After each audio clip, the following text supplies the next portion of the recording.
Darren, thank you. Now, it's been a week of carefully staged pictures that have not only told political stories, but have also become the story. To discuss some of the week's key images, we're joined now by Tom Peck, parliamentary sketch writer at The Independent, and Ian Pelham Turner, a photographer who previously worked behind the scenes as a photography advisor at Number 10 during John Major's government. Welcome to you both. I always think of you as a royal photographer, but I know, but I I talk about anything these days. 50 years of journalism, that teaches you one thing. So what is the perfect political photograph, and what message are they trying to convey? I mean, at the moment, with the Scottish photographs, really, her image is all about, I'm in control, I'm petite, but I'm happy, you know, I will talk to the world, I will kick my shoes off, and I will sort of be seen as the person who they can come and talk to. Theresa May, on the other hand, is very robotic, you know, stood behind this huge desk. It looks like sort of something off stargazing, you know, one of the sci-fi movies. And it's a very robotic, very stiff photograph. And I think Theresa May has to really learn how to communicate in photographs as well. Tom, would you agree? What message did they put across to you, those two different letter-writing stances? Well, the message they intend to put across is the message that's been described. But in my opinion, the message that they do put across is the same, which is that these people are both quite weird in the sense that, which is shared with a lot of politicians, in that these pictures mainly, first and foremost, go up on their Twitter feeds. And if you look at the Twitter feed of a normal person, what you find is pictures of funny cafe signs that they've seen or something that their kids are doing. And if you look at a politician's Twitter feed, usually they don't really know how to use it, especially Theresa May. And what you see is a list of photographs of themselves taken by professionals. And I think all they really convey to a real person is that they're completely bogus. Well, it's very much created, isn't it, Ian? Very much a created scene that we're seeing there. But it's nothing new. If we look back to a very similar picture with Margaret Thatcher, she was doing this a long time ago. Absolutely, but Margaret Thatcher, I mean, you know, I look at the difference between the socialists and the Conservatives. And on the whole, the socialists tend to be much more photographic savvy than the Conservatives did. There's only really 2 or 3 Conservatives that I've ever worked with, which is Margaret Thatcher, Heseltine, and obviously Boris Johnson now, who have got that sense of creating the right type of branding that they want to portray from their message at the same time. And that's, you know, for them, they bring out that power picture. And that's what everyone is looking for. And these dull pictures of Theresa May sort of sat behind a desk signing something, it means nothing. It doesn't convey anything. And when I even looked at the Annie Leibovitz pictures recently that she had taken as well, she looks very stiff. She looks scared of the camera. And you can't be when you're Prime Minister. Tom, do you think that the Margaret Thatcher shot that we just showed of her on the couch with her knees up on the couch, did that convey a different message to the Nicola Sturgeon photo that we saw, which is almost identical pose? And what's the difference? They're very similar. I confess I'd never seen that Margaret Thatcher picture before today. But the point, really, you can compare the two pictures, but what you can't compare are the two eras. Margaret Thatcher has a picture taken of her signing some cabinet papers in 10 Downing Street, which is released to picture desks of newspapers, then they run it, possibly with a story, possibly not. Now, photographs do something completely different. They exist in a social media world, and they need to be much more user-friendly. I mean, I thought, actually, do you remember the Royal Family pictures a little while ago that they released, and that actually Kate Middleton had just taken them herself? Yeah. And I think in 2017, that's what politicians should be doing. I suppose we have to talk about Lexit, don't we? That picture that caused a lot of debate. What did you make of that as a photographer? And did the photographer know what would happen? No. Are you sure? I'm quite sure. I think I was just discussing it before I came on with Helen Shard, my other royal photographer colleague. You know, very much, I'm a feminist, first of all. Very much support feminism at the same time. And when I see things like that, that's ridiculous. My old newspaper used to be the Daily Mail. You know, so I know the type of cynical look they can put on a project at times. And so I think, you know, with Lexit, that was a very silly thing to do, because... On whose part? On the part, I think, of the newspaper. because we are going through a serious time at the same time. Yes, I think there will be elements of fun in the future. I mean, I can see before too long Boris in a tank on the tops of White Cliffs of Dover, you know, talking about how he's going to preserve, you know, the defence systems for Europe. But right now, that was quite a serious one. And so you've got to, you know, it's horses for courses, I think. And at times, putting out a message like that, I think was demeaning to women. And it's demeaning to the role that they play as well. Tom, do you agree with that? To an extent, yes. I mean, where I sit in Westminster in my office, I share a room with lots of other newspapers, lots of other media groups, and far from it be for me to name who it was who was on the phone to their picture desk being told you need to the same picture, you know, you need to recrop this picture to show a bit more leg, and him slamming his phone down saying, God, they're a bunch of sexists. But I feel slightly sorry for the Daily Mail in that it's a process, because the pictures come in, a story is commissioned to go with the pictures, somebody else decides that's the best story of the day, so they put it on the front, then somebody else writes the caption, which was what sunk it really and caused the outrage, and suddenly they're victims of a braying mob, if you like. But of course, everybody talks about Theresa May's clothes, don't they? But she chooses to wear very interesting clothes. She could dress like Angela. No one talks about Angela Merkel's clothes or Hillary Clinton's clothes. Well, that's and her these people choice, are. though. These people are. What she wears is her choice. Yeah, of course. And she enjoys. Theresa May loves clothes, and that's good. And you do have to treat these people like human beings. Because they are. Well, yeah, exactly. Let's have a look at, we were talking about letters, let's have a look at the letter that was handed over by Sir Tim Barrow. I mean, what can we read into this photo? Ian, take us into this picture.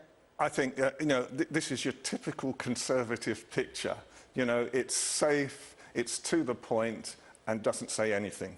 And when I used to work with a lot of Conservative politicians at the Conservative cabinet, and I used to watch them, and they would go on places like this, and then they would come back to me afterwards smiling, saying, I did a great deal, but I didn't say anything. And that's what that picture says.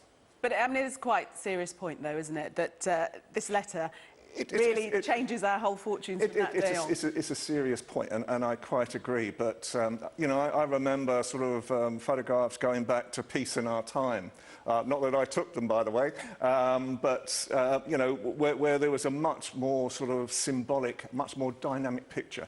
This is just your standard picture shots that, you know, that the Daily Telegraph will use, the Daily Mail will use, you know, and it's sort of something that sort of just stands the moment of time. Tom, do you agree on that? Does it basically bog standard shot, didn't really say anything, didn't tell us any more than what we can see? Yeah, I found that Sir Tim Barrow stuff on Wednesday morning quite interesting. I mean, before I covered politics, I used to cover sport. And if you go to a World Cup or to an Olympics or something, you see the efforts of the cameramen and the photographers to try and convey the sheer scale of these events, which of course they do a very good job, but they can never quite do it. And in politics, it always strikes me as being the other way around, because these are events of immense seriousness, of immense magnitude, but they are also extremely mundane. I mean, Tim Barrow on Wednesday morning with a middle-aged civil servant turning up to an office with a briefcase. I don't quite, and it's the gravity of the situation that makes it serious. I don't quite know how a photographer is meant to convey the historic moment of a letter being put in the hand of another middle-aged bloke. It's very difficult. Let's take a look at another middle-aged bloke, but an American one. He's the President of the United States of America, Donald Trump. He does tend to invite the cameras in when he has anything to sign, doesn't he? I love him. I have to Why? be Why do you love him? Because he is probably one of the best people to photograph. He's going to do anything. You know, there used to be a thing called the bounce when I worked with politicians, and the bounce is they came into the room, and before they could think about it, you would actually pick them up, talk to them, and push them into situations they didn't want to do, a la Donald Trump. You know, I mean, in the future now, you know, he's showboating constantly. I was talking to one of the American embassies the other day, one of the ambassadors. Every morning they wake up now frightened, because they don't know what the next text is going to be. So it's an interesting thing. I love him. Tom, do you think he's going to bring a lot more colour into the traditional photo of the signing of declarations, the handing over of letters, etc.? Well, Obama was pretty good news for photographers. He was incredibly photogenic, incredibly charismatic chap. Personally, Donald Trump, bad news for the world, but very, very good news for satirists, without any shadow of a doubt. Tom Peck and Ian Pelham Turner. Thank you very much for sharing your views on this week that's been full of letters flying forth. Thank you very much. Thank you. Thanks a lot. You're watching Sky News. Coming up, we join officers on the front line. His royal duties after footage emerged of him partying during a skiing trip. Well, our royal correspondent Rhiannon Mills is live in Paris this morning. Is it likely to overshadow their trip then, do you think? Well, this is going to be the first time that we're going to see Prince William and Kate out and about doing their public duties since those videos have been released of Prince William partying in Verbier. If you haven't seen those videos, I hope that we can show you one of them now. It goes without saying that he has been criticised for his dance moves. Some people saying there's a bit of dad dancing going on. But more significantly, others have said that really this is, again, a display that Prince William is not taking his royal duties seriously enough. The main reason for that is not simply because he was over there on holiday, but because on Monday he missed the Commonwealth Day service at Westminster Abbey, which the Queen sees as a very important part of the annual calendar. But on the other hand, you've also got people who are saying, do you know what? He's going to face a whole life of royal duties. At the moment, you have three generations of the royal family who can carry out those responsibilities. So frankly, he should be left alone to enjoy himself a little bit. Over the next couple of days, it's going to be a very busy time for Prince William and Kate. No chance to escape away from the cameras. This morning, we're going to see them in Hounslow giving shamrocks to the Irish Guards. They'll then hotfoot it over here to Paris, where they'll meet up with President Hollande. There's also a reception that will go on at the embassy this afternoon called Les Voisins, which is in English cousins, and that really goes to highlight how important this is as a diplomatic mission for them in terms of Brexit and the UK relationships here in Europe. So certainly Prince William would not want those videos to overshadow what is an important part of royal business today. OK, Rhiannon, thanks very much. And that is the subject of our debate at 9:30 this morning, with Prince William being accused of work shy. We're asking, is it OK for the Prince to party? Your views, as always, very welcome. Yeah, do you know what? Someone's just tweeted saying this stiff upper lip business is history. Yeah, maybe. And we should just let them be a bit more modern. Anyway, we'll talk that through, as Isabel said, at 9:30. Here's a rock that Jenny from the block would have liked. A pastor working in the mines of eastern Sierra Leone has unearthed a diamond, 706 carats, could be one of the largest ever found. The pastor who made the discovery will, thankfully for him, get to keep 96% of the profits. It's going to go for millions upon millions upon millions of pounds. You'll be one of those bidding. Oh, I wish. I love a bit of sparkle. Now, all morning we've been dancing along, quite literally, with Prince William in Verbier, but putting aside the quality of his dad dancing, is it OK for the heir to the throne to be partying his head off? Well, with us to discuss this, royal commentator and former royal photographer Ian Pelham Turner, and author and social commentator Liz Fraser. Good to see you both. A lot of people have been tweeting this morning saying, you know, he's just letting his hair down. What's wrong with that? I think the reality at the moment is there may be another reason behind it as well. I looked at who went on with him, you know, on this trip, and Tom van Strombenzi is a great friend of his. But it's a year to the day since his divorce. Right. And I wonder whether or not this is a trip to actually sort of help him get over the first year of the divorce at the same time. You've got to remember that William and Tom are very, very strong friends from the past as well.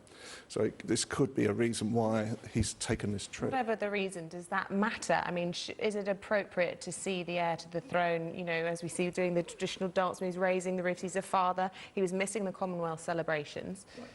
I think that the reality, again, is with this sort of type of thing, Helen Sharp, my business partner, was saying he was doing like a granddad dance, you know. That's even more than dad dance. I know. It's sort of damning to say the least. It may be that this was the only time available to him. The problem is a lot of time, you know, they say he's work shy, but the real issue is, I think a lot of the time, is that only his recorded public events go down as his days working, apart from the helicopter. Well, look, Liz, he is the heir to the throne. He is going to be the king of, you know, the United Kingdom, Great Britain, Northern Ireland, and the Commonwealth, and all the rest of it. He's got some serious responsibilities to live up to. This isn't how we want to see our future king, is it? And actually, we shouldn't be seeing that because he was on his own, having a good time with his friends, maybe perhaps supporting a friend of his, and he's also a human being, apart from anything else. The only reason we saw that is because somebody videoed it on a phone and put it out there, and this big hoo-ha has happened. I think the bottom line is that, you know, the world has changed a little bit, and we are much more able to recognise the fact that a statesman, a modern ambassador of any, whether it's a country, a company, or a family, or anything, is also allowed to have their own life, and actually maybe it's good for him. I'm going to tell you a story now that I've never spoken about in public, but I do think it's relevant, very, very relevant to this. When I was 14, back in the late 80s, I was in the Highlands of Scotland, where my family comes from, and I was in a swimming pool, and a beautiful young girl came in and started swimming very well. And she came and sat next to me in a little bubble pool, and she had mascara all down her face, and she was chatting away, and it was Princess Diana. And I was 14. She was the most famous woman in the world at the time, I would say, arguably. And she came and sat down next to me. There was nobody else in the pool. It's a very remote place of the world. And she was chatting with me about chlorine in the pool, and we had this lovely natter. And what I got from that, apart from thinking, oh my God, it's Princess Diana talking to me in a pool, she just wanted to be normal. She just wanted to be able to have a normal connection. And we know about her mental health issues after that. I had bulimia for 15 years, just after I met her, actually, not connected, obviously. But I really am incredibly sensitive and incredibly aware of the importance for humans to be who you are, as well as having your public life. And, you know, that whole crushing of what was required in her life was so well documented as being incredibly bad for her. William, as her son, will be more aware of that than anybody. He will want not only for himself, but this beautiful protection that he has over Kate, which is so visible, and for his children, to want to make sure that he balances that. And I think that we, as a country, as a society, actually really owe it to him in a way, to allow him to have that, you know, what perhaps his mother didn't have, to be the person that he is. And he is a great statesman, I think, for modern Europe, for young Europe. And I think he dances very well, actually. I think he has rhythm. I quite like I think he was dancing well. Ian, I mean, is there a fair point in all of that? I mean, we've had overwhelming support, haven't we, on Twitter this morning, Stephen? I mean, I'd say 99% of the tweets, but I'll just read this one out from Susan Harris. She said, royals acting like normal folk, they should get up in the morning and earn their money like normal folk. And is there a point there that if he wants to be treated normally, then he should, you know, he's got a bit of a silver spoon lifestyle, hasn't he? Not really. They live in a goldfish bowl. That's the problem. I mean, the pressure upon them is total. It's constant. And I think the reality as well is that with William especially, he is very, very strong with his friends. I think, you know, I think there is a lot more to this skiing trip than there was just purely a ladette's night out type of thing. I think there's a lot more to this, you know, to actually support a friend who's just gone through troubled times. And that is typical William. Exactly. He seems like a really well-balanced young man. I mean, I imagine they're at home just laughing this off and whatever, you know, yeah. So of course that would happen. But it's really important that we do allow them, I think, to evolve a little bit. This isn't the 19th century. We do understand that you're allowed to have a life, and it is good for you. But there is this claim that he missed this Commonwealth event. Now, someone tweeted this morning, I can't remember, it was way down my timeline now, but saying he won't have missed anything because if he's not there, then the Queen would have had to have given permission for him not to be there. Now, I don't know how royal protocol works with that sort of thing. But there was an event, he was scheduled to be there, he didn't make it. Yeah. I would have imagined, certainly, that he would have asked the Queen, first of all. He wouldn't, you know, he knows royal protocol inside out. And that's what makes me think that there was a more special personal reason for the Queen to give him this dispensation to go away with his friends. And I suspect the reason is as I stated, that... But you have concerns, don't you, Ian, about image? And the image that he has to project internationally? Absolutely. I mean, I think the big problem at the moment is what I call the golden triangle. You know, William, Harry and Kate are being processed into this sort of tangible, focused, almost like Hollywood stars in order to actually sort of create the attention for Britain. And they are brand Britain. There's no two ways about it. I think that that's the problem, is that they're actually trying to, and their people around them are trying to control their brand, their image. Because I suppose I liken it to almost a Hollywood star. You will see a Hollywood star when he's got or she's got a film to promote. Then there's value.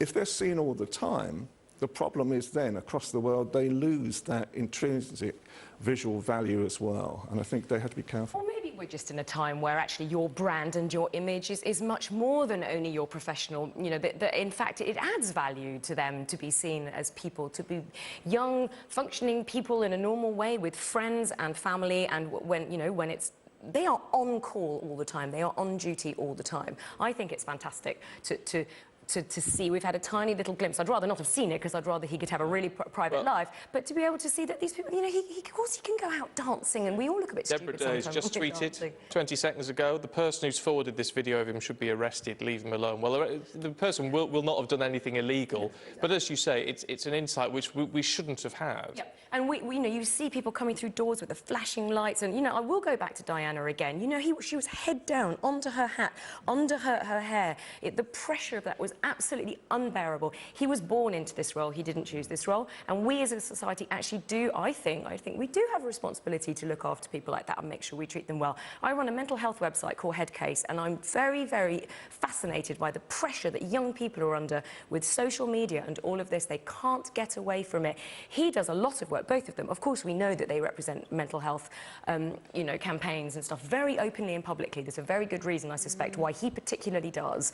I think it's wonderful. And I think far from devaluing brand Britain and the royal family, I think it adds a huge extra side to them. And for young people in our country, I think that's great. I think my timeline and Stephen's timeline would agree with you on that one as well. Thank you both very much indeed. Really interesting to get your perspectives, and indeed anyone that's got in touch with us this morning on this debate. We always appreciate your take on these things. We do indeed. Stay with us here on Sky News. Still to come, we're looking at the man who is free after 32 years behind bars, cleared of a murder that he always said he never committed.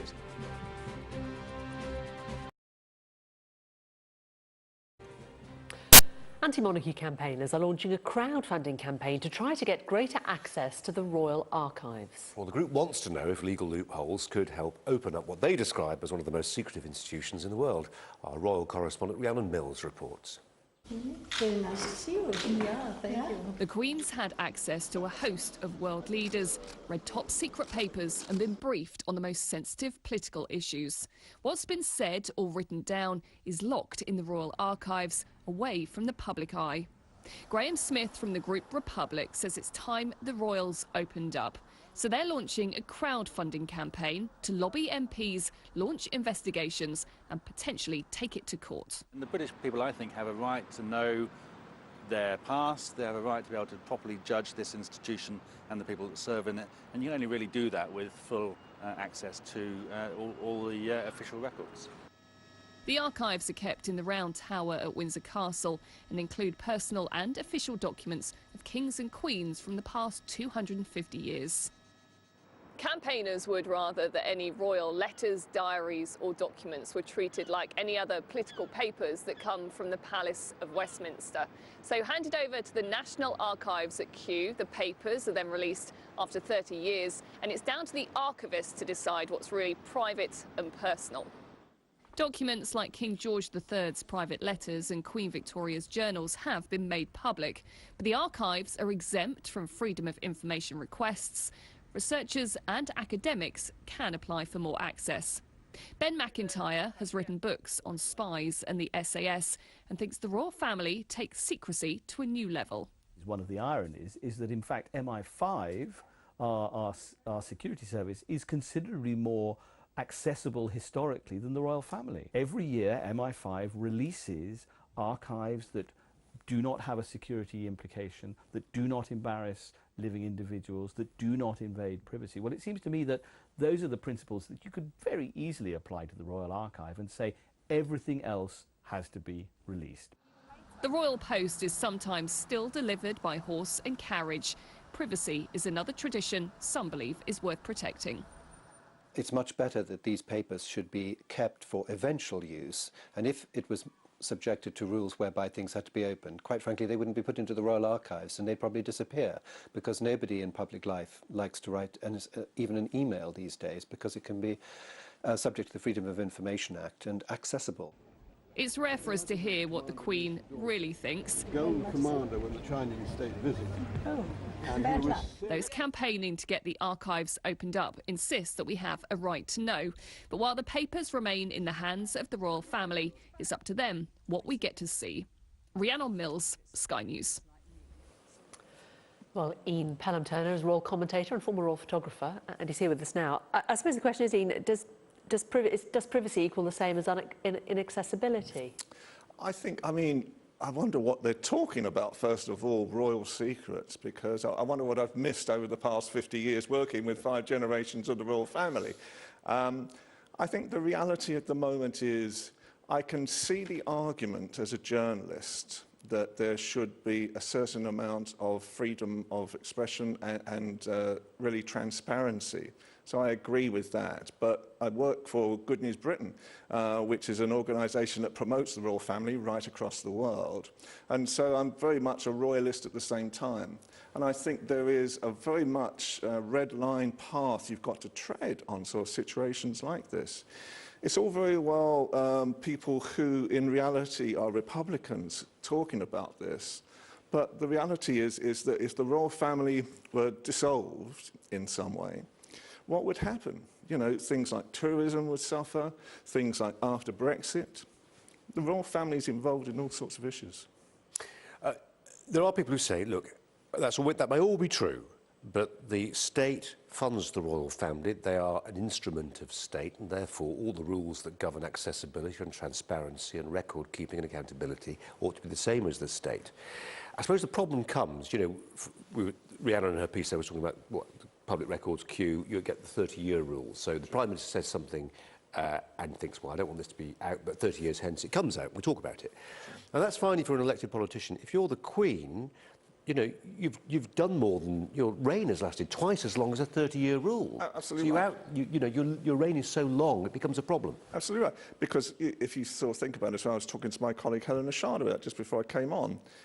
The way the royal sort of future will happen is that if the Queen lasts as long as the Queen Mother, that's another, 10 or 11 years at least, hopefully. When Charles becomes king, you know, it will follow on through that even on this 30-year rule, you know, halfway through his reign, will the 30-year rule come out as well. As I say, I think, you know, the reality these days is that there has to be a certain amount of transparency, and I agree with that. You know, I mean, I had situations in the past. One example, years ago, I was shown the telegrams from Hitler to Edward VIII. This was years before it ever became really well known that, you know, that there was this sort of agreement between Hitler and Edward VIII. And at the time, could I get this story used anywhere? No. And even the negatives I took of both the gentleman who introduced it to me and the actual telegrams themselves, they disappeared. So these things happen. But I think nowadays, you know, if you look at it a few years on, the reality then was the story did come out. These days, if I'm honest with you, I think in reality Buckingham Palace leaks like a sieve. Most of the time, there are so many sort of stories coming out about it. You've only got to read your daily newspaper. When I was listening to Ben McIntyre and his suggestions, and I quite agree, you know, that there are certain red lines that have to be followed. Because obviously things like politically sensitive, security sensitive, and embarrassing sort of sections. But in reality, that's exactly what the Republicans are looking for. When we have seen revelations in the royal family, because there was the Prince Charles spider letters that were finally published in the papers, I mean, were they really that revelatory? Were they really that damaging? Precisely. You know, and the reality is that Charles stays up half the night. Do you know? I mean, he will come back 10 or 11 o'clock at night, that's when he starts writing his letters as well. So he is very, very focused on trying to sort of move Britain forward as well, you know, in the type of world that he wants to see. He's very ecologically friendly, and that's what he's really looking for. There's a compromise here, Ian, isn't there? Yes. You know, I mean, we can understand why, if you're at the palace, the idea of that weekly meeting between the Prime Minister and the monarch should be a private matter for now. But imagine you say, OK, let's have a rule where when the monarch dies, that's the moment when they become an historical figure, and we should have a look. I mean, depending, of course, upon, you know, what is the situation then. You know, the way I look at things at the moment, the monarchy are going to become very, very important post-Brexit. You know, they can actually bring in the Commonwealth where other people can't. You know, that's a very heavy piece of business for the future. And so we've got to be very, very careful on how, you know, this is treated. Ian, thanks very much. Thank you. We're going to take to our Central London studio. Our city editor, Mark Kleiman's got some breaking news.